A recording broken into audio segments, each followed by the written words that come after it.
Nagtungo ako sa Japan sa pinakamalamig nitong taglamig. Pero hindi lang nyebe ang dahilan ng malamig na panahon, kundi ang mga alaala ng nakalipas na taon.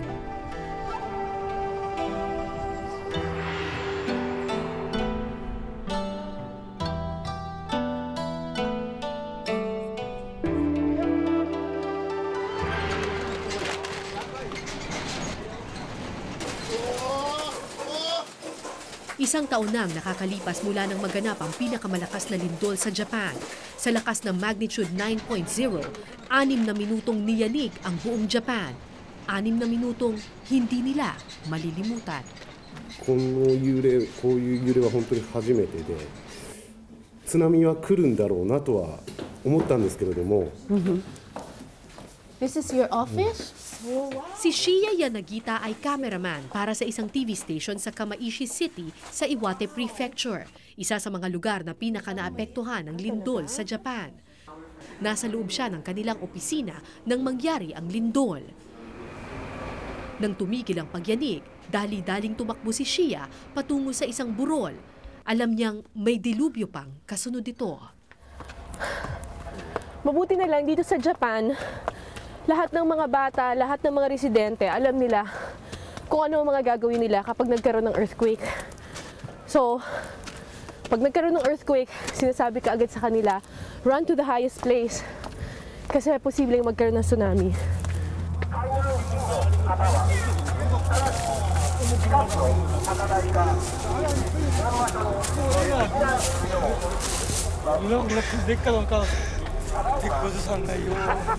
Ito ang aktwal na kuha ni Shia ilang minuto matapos ang lindol. Kalmado at nagbibiroan pa nga ang ilan. Habang walang patid naman ang pag-iikot ng mga bumbero para hikayatin ang mga taong umakyat sa pinakamataas na lugar. Maaari raw kasing may dumating na tsunami pagkatapos ng lindol. Pero hindi pangkaraniwang tsunami ang kanilang nasaksihan.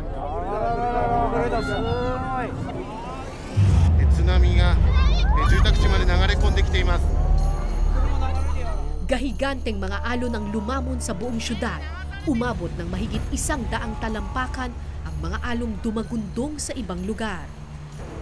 まるで地獄を見てるとしか言いようがなくてですね。小さい子供たちももう泣き叫んで、もう誰もがこの光景を信じたくなかったっていうのが正直な思いだと思います。Mismong ina ni Shia hindi nakaligtas. Naiwan ito sa loob ng kanilang bahay at nilamon ng tsunami. Walang magawa si Shia kundi ang panoorin na lang sa kanyang kamera ang lahat. ここからちょっと距離もあったので、様子を見に、大津波警報が出た後、様子を見に行こうかとも考えたんですけども、今それをやってたら自分が死んでた。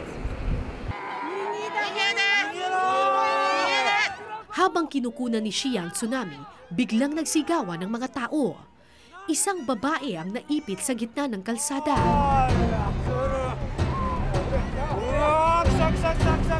Pero wala pang 10 segundo, rumagasa na ang tubig sa loob ng syudad. Nilamon ng lahat, kasama na ang maliit na sasakyan ng babae.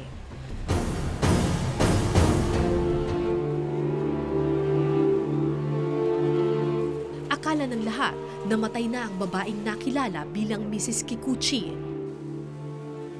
Pero makalipas ang ilang minuto, isang babae ang natagpuan nila sa taas ng isang building. Buhay si Mrs. Kikuchi. いきなり津波が来たっていうか、車に乗ったらばバーッと目の前にこう水が流れてきたので、その後は何ってこう自分でも何が何だかわからないうちにただただ流されてって、でそのまま車がドーンってぶつかった感じなので、自分ではもう何が起きてるかわからなかったですね。でそしてるうちも車がこうどんどん沈んでいったので、ともかくもうこの車から脱出しなければと思って、どっか出るとこでこう車を探して、ちょうど後方がガラスが割れてたからそこから脱出したんですけど。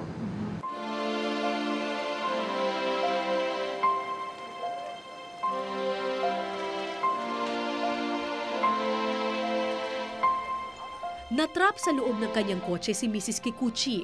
Nang mabasag ang salamin nito, nakalabas siya at pinilit na labanan ng alon.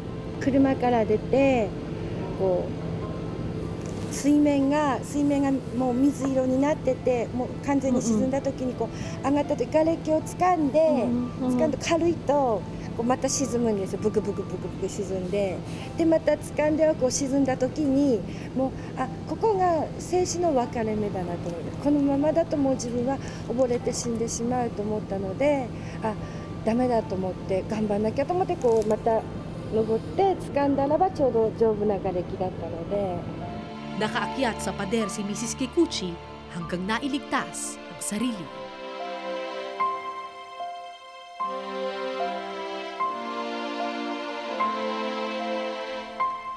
Himalang maituturing ang nangyari kay Mrs. Kikuchi. Himala dahil aabot sa mahigit 15,000 katao ang namatay noong araw na iyon. Mahigit 300,000 building ang nasira, tinangay ang mga bahay at sasakyan, nilamon ng mga kalsada, maraming syudad ang halos binura sa mapa. Sa ibang bahagi ng Japan, hindi lang lindol at tsunami ang dumagundong, sumiklab din ang sunog at tinupok ang isang buong syudad.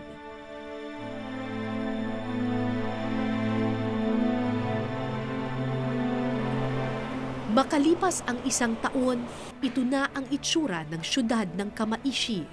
Animoy, kahapon lang nangyari ang tsunami. So itong buong building na ito umabot hanggang 3rd floor, yung destruction. Kita mo yung gaano kalakas yung tubig na pumasok dito. Talagang nasira yung mga dingding, lahat ng pader, lahat ng kwarto. At hanggang ngayon, 1 year after the tsunami, hindi na binalikan itong floor na ito ng building na ito.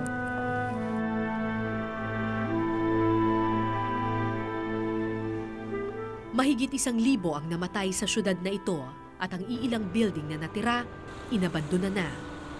May ilang mga buildings dito na nanatiling nakatayo, hindi natinag. Pero kung makikita ninyo, nilagyan ng X sign ng gobyerno yung mga buildings na ito. Ibig sabihin ng X sign na yan ay condemned itong building na ito at hindi na pwedeng tayuan muli hanggat hindi sila binibigyan ng pahintulot ng gobyerno. Ito namang ito, ang sabi sa atin, isa daw itong dating residential building. May mga taong nakatira daw dito dati. Tingnan naman natin yung loob nito. Grabe! Sirang-sira. Ito, may red flag. Ang sabi dito sa atin, itong red flag daw na ito, ibig sabihin nito, yung first line, yan yung pangalan ng may-ari. Yung nandun sa third line, sinasabi dyan na binibigyan nito ng pahintulot ang gobyerno na sirain na ang kanyang lugar kasi hindi na nga ligtas ito.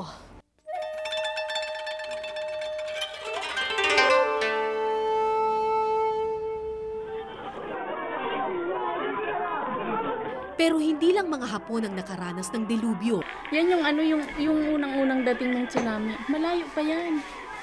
Nasa window nung sa building. Tapos segundo lang siya, ilang seconds lang parang sasalpok na sa amin. My gosh, may mga bahay! Oh my God! Yung school ng anak ko. Ayun ang school ng anak mo? Ito, inaanod siya.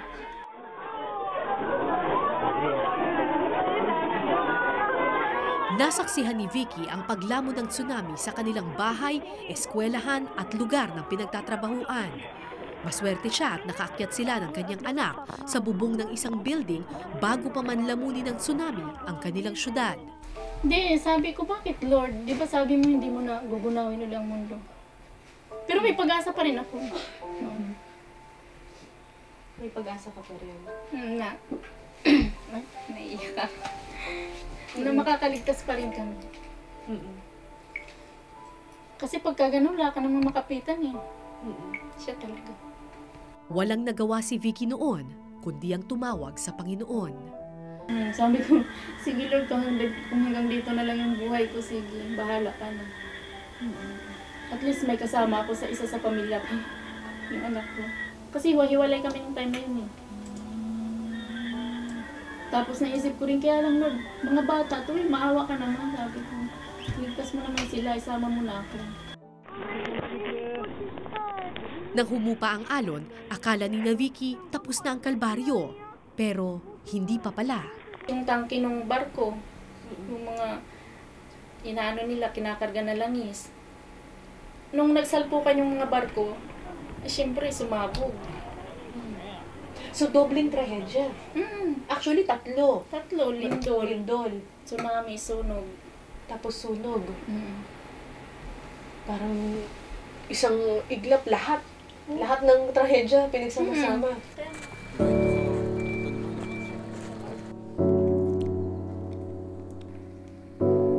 Wala ni isang naisalba si Vicky sa kanilang mga kagamitan. Lahat ng pinundar niya ng mahigit 10 taon, inagos, nilamon. Pero naalala niya ang kwento sa Biblia.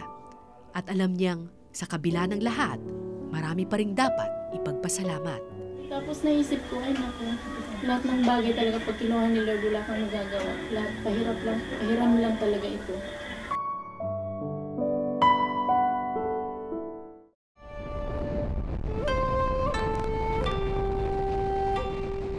Kinabukasan, nagtungo kami sa Rikuzen, Takata, isang syudad sa Japan na kilala sa mga resorts, pine trees at restaurants nito.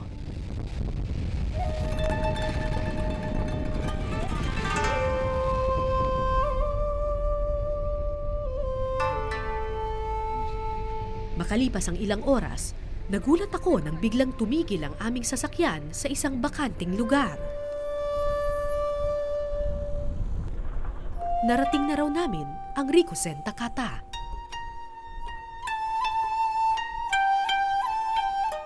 Hindi ako makapaniwala sa aking nakita. Nasaan na ang dating magandang syudad?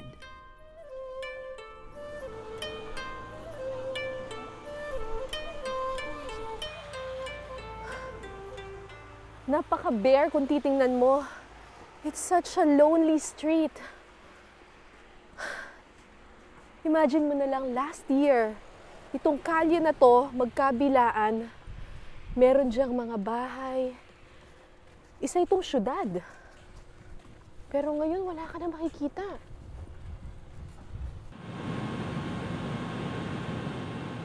Dahil malapit sa baybayin ng syudad ng Rikuzen, Takata, madali itong nilamon ng tsunami noong March 11, 2011. Umabot hanggang sa ika-4 na palapag ng mga building ang rumaragasang tubig. Lahat ng dinaanan nito, winasak, inanod. 23,000 yung population ng Rikuzen, Takata bago nangyari yung earthquake at tsunami noong March 11, 2011.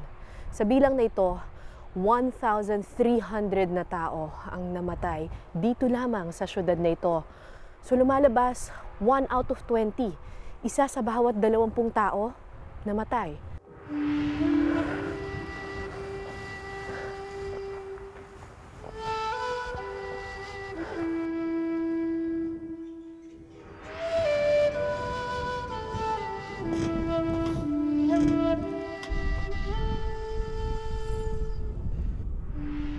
Sa ilalim ng niebe, paminsan-minsan makakakita ka pa ng alaala ng syudad. Mga sirang sasakyan, inanod na bisikleta, isang shopping mall, ang dating baseball stadium, dating city hall, at mga natuyong bulaklak, alaala ng mga yumao.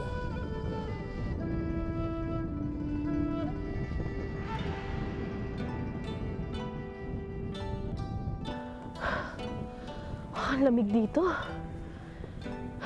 Pero nagpapadagdag dun sa lamig yung thought na dati buhay na buhay itong lugar na to, pero ngayon parang na siyang disyerto. Walang katao-tao.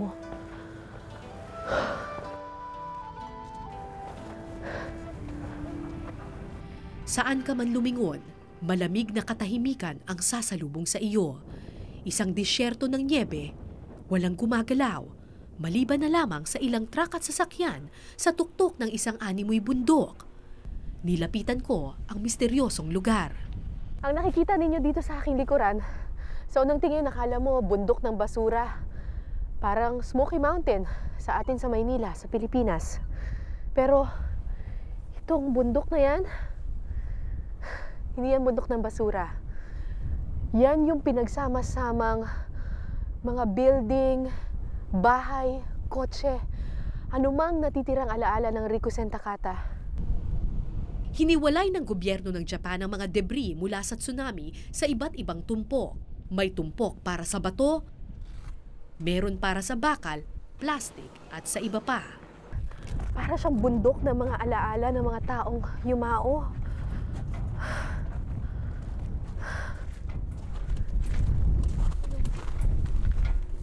Dito may television, may bicycle doon, may isa pa doong bisikleta. Mapapaisip ka tuloy kung sino kaya may-ari ng mga ito. Nakakalungkot isipin na sa isang iglap, ganun karaming tao, ganun karaming buhay ang mawawala.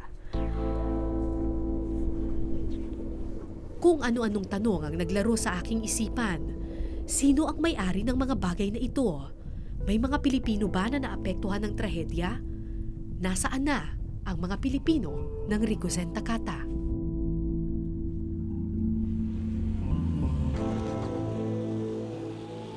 Tapos ang flight. Isa si Sally Murakami sa mga Pilipinong nakaligtas sa tsunaming sumalanta sa Rikuzen Takata. Nagtungo kami sa lote kung saan nakatayo ang dati niyang tirahan. Mahigit 10 taon nilang ipinundar ang kanilang bahay. Ngunit kahit pundasyon nito, walang natira, nilamon lahat ng dilubyo. Ayaw ko maalala.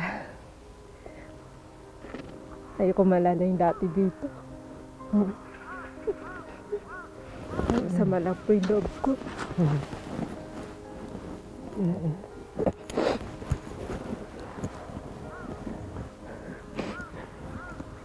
Kasi naubos lahat.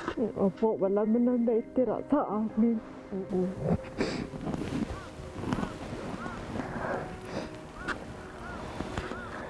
Masakit man tanggapin.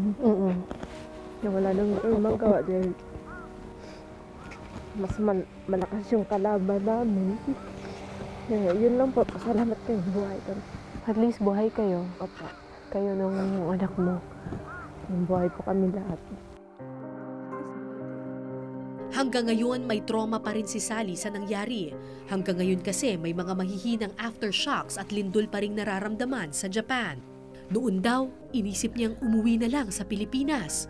Pero sa tuwing makikita niya ang maamong mukha ng kanyang asawa, naaalala niya kung paano siyang inalagaan ito noong panahon ng dilubyo. Uuwi ako, kasama ko yung anak ko, yung asawa ko, naiiwan. Hindi ko alam kung saan siya. Ako, okay ako sa sitwasyon ko, pero yung asawa ko, hindi ko alam kung anong sitwasyon niya dito. Kung halimbawa man mag-tsunami uli, alam ko na magkasama-sama po kami sa isang lugar. Kaya pinili ko pong mag-stay muna. Yung temporary lang po. Walang bahay, walang trabaho. Pinilit ni Sally na bumangon mula sa trahedya kasama ang kanyang pamilya. Mabuti na lang at hindi naman sila pinabayaan ng pamahalaan ng Japan. Binigyan ng temporary housing ang lahat ng mga nasalanta ng lindol at tsunami. Pasensya na po sa bahay namin na. Ito ba ang bahay mo? Opo, ayan. Tingnan mo yung itsura namin. So ito ang kusina. Opo, ito kusina namin. Oo. Tapos, Ito yung hugasan. okay. Tapos, Ayan, may yung ref. dito na lahat nakatambak na. Opo. Ito, banyo. Banyo, si Albert, banyo. Sikip, ano? Masakit po. May washing machine doon. So, labahan na rin siya. Opo, andito na. So, itong kwartong to, parang Para all sa- around siya. All around po. Kusina, Labahan. Kainan, wala ka lang pong table. Paano kayo kumakain? Ayun, may maliit pong table doon sa loob. Doon po Tapos- kami kumakain. Prefabricated ang mga bahay. Hindi pa kasi pinahihintulutan ng gobyerno na magtayo ng permanenteng bahay sa ilang lugar hanggat hindi pa nasisiguradong ligtas ito. Bukod sa libreng bahay, regular din silang pinadadalhan ng relief goods. Nung time na yun, sabi ko, paano na kaya kami? Wala na yung dating trabaho ko, bahay namin, halos lahat talaga po what's out. Sabi ko, paano kami makakaraos nito sa buhay namin? So, buti naman po yung government, Japanese government. Active po sila sa mga ganitong sitwasyon na trahedya.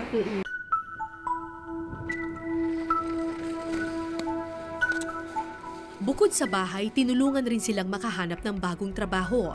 Nagtatrabaho ngayon sa isang meat factory si Sally. Ang ibang Pilipino naman, kinuha ng gobyerno ng Japan sa recycling project nito. Kung matatag yung mga Hapon, kailangan matatag din po tayong mga Pilipino. Kailangan po, ipagdasal po natin laging sa Panginoon na bigyan ng lakas loob, lakas ng katawan, matinong pag-iisip. Hindi pa talo po sa anong trahedya.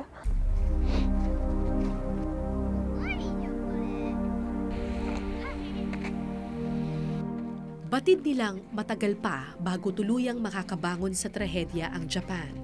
Pero hindi sila nawawalan ng pag-asa. Naubos man ang lahat ng pinaghirapan nila, posibleng bumuo ng mga bagong alaala. Nakapanlulumong tingnan ng Rikuzen Takata ngayon.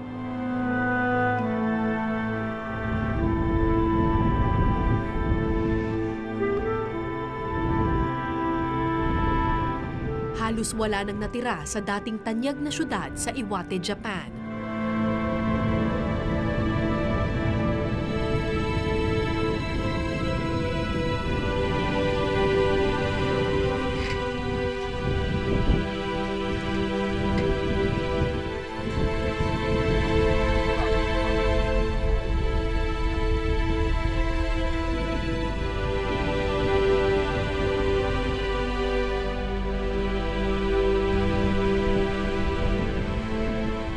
Pero bago ko lisanin ang lugar, isang imahe ang nakatawag sa akin ng pansin.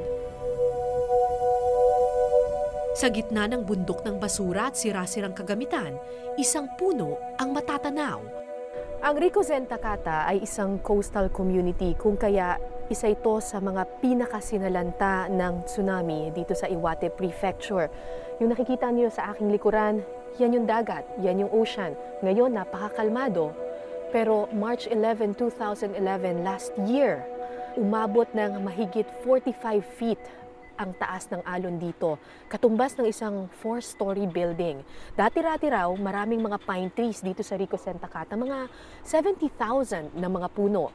Pero ngayon, isang puno na lang, isang pine tree na lang ang naiwan dito sa Rikuzen Takata. At ito ang kinakapitan ngayon ng mga taga rito ng Pag-asa, simbolo. Nagkaroon man ng delubyo ng panahon, posible pa rin ang pagbangon.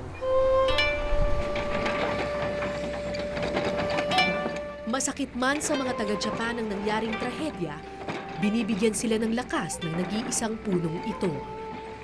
昔からほら日本人ってこう例えばなんて言っていいかわかんないですけど辛抱強かったり頑張ったりこう忍耐とかねいろいろあるのでこう言われてるのでだからまあ頑張れると思いますよ。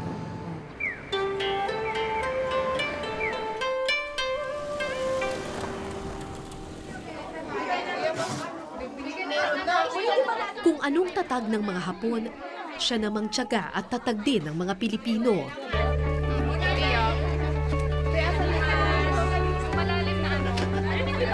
Ito ang nakita ko sa isang pagtitipon ng mga Pilipino sa Japan kamakailan.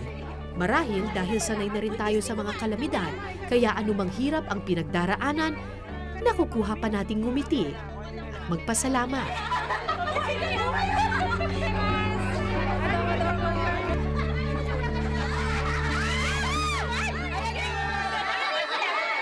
At kung dati watak-watak sila, ngayon pagkatapos ng tsunami, tumibay ang kanilang pagsasama.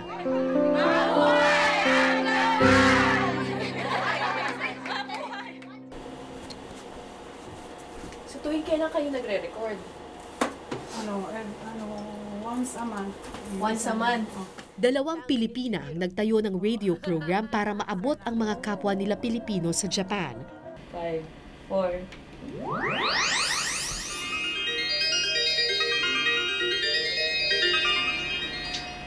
Minasan, konnichiwa. Okay, magandang araw po sa inyong lahat. Ito po si DJ Ivy ng Kasinoma Filipino Community Broadcasting. Sa pamamagitan ng kanilang radio program, mas napapadali ang bayanihan.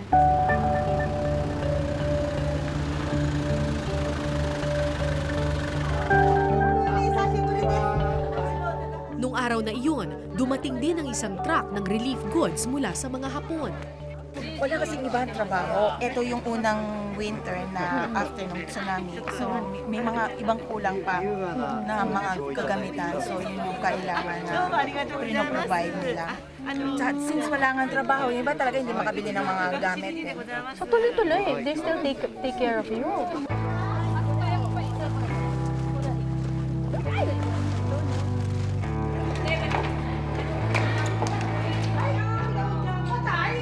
Mga relief goods to galing dun sa mga NGOs sa Japan. Kahit na 1 year na after the tsunami, patuloy pa rin silang tumutulong kasi this is the first winter after the tragedy. So maraming mga stuff na wala pa rin yung mga tao. So patuloy yung pagtulong nila sa mga biktima. Napuno ng tawanan at masasayang kwentuhan ang buong silid.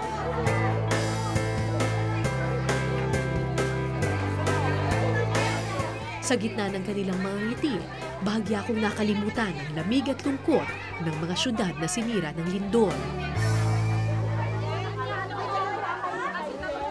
Sa naturang pagtitipon, nakita kong muli si Shia Yanagita, ang cameraman na labis na naapektuhan ng nagdaang tsunami. やはり今回の震災で失ったものも多いですけれども、やはり手に入れたものもいろんなものが言葉に表せないぐらいいっぱいあるので、この地域はみんなで、良くなると思います。 Nakita ko rin si Sally, ang Pilipinang nawala ng bahay dahil sa tsunami. Malayo man siya sa Pilipinas, sapat na raw ang inspirasyon ng pamilya para siya ay bumangon muli.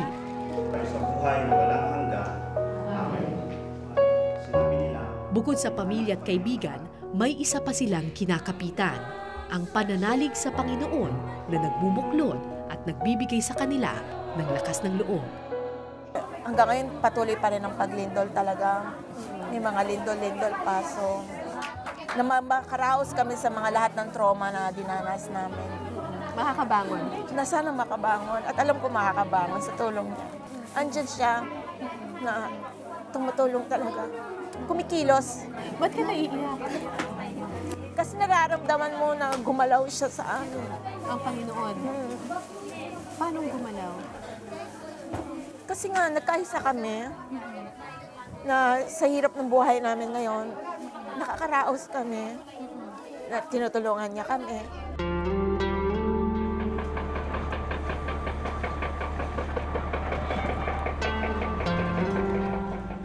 Sa labas ng pagtitipon, unti-unti nang ginagawa ang ilang building at kalsada. Inilayo na nila ito sa dagat para mas ligtas. Sa gitna man ng malamig na niyebe, patuloy ang pagtatrabaho.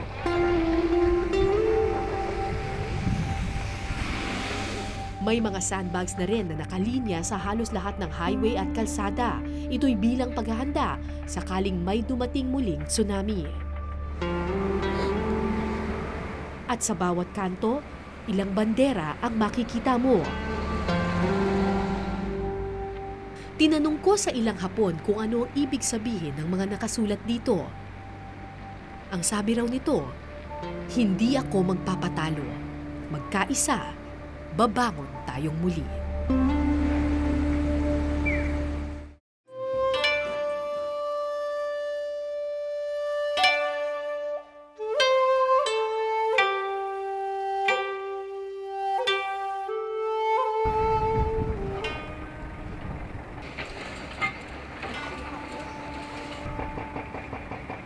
Nagtungo ako sa Japan sa pinakamalamig nitong taglamig.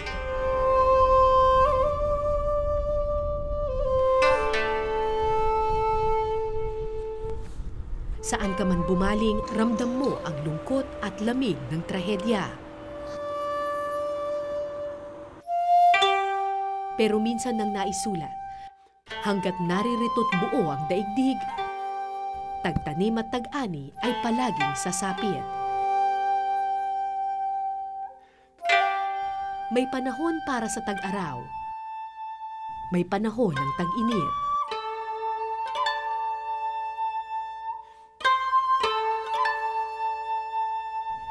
gaano man kahaba ang gabi, laging may umagang sisilip.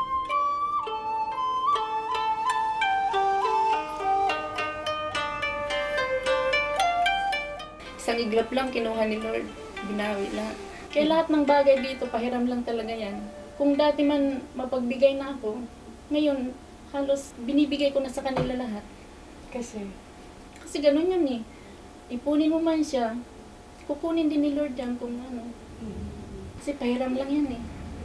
Kaya kung ano mang blessing meron ka, i-share mo na lang. Diba? Basa natin ngayon ay Sa kabila ng lahat, marami pa rin daw dapat ipagpasalamat. Maubos man ang lahat ng pinundar nila, hindi matitinag ang pamilya. Marami mang buhay ang nawala, lalo namang tumatag ang pagkakaisa. Matumba man ang lahat ng gusali, posibleng magsimulang muli.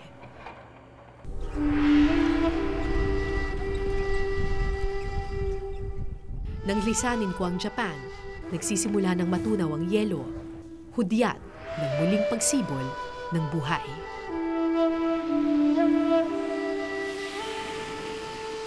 Ako po si Cara David at ito po ang Eyewitness.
Maraming salamat sa pagtutok ninyo sa Eyewitness mga kapuso. Anong masasabi ninyo sa dokumentaryong ito?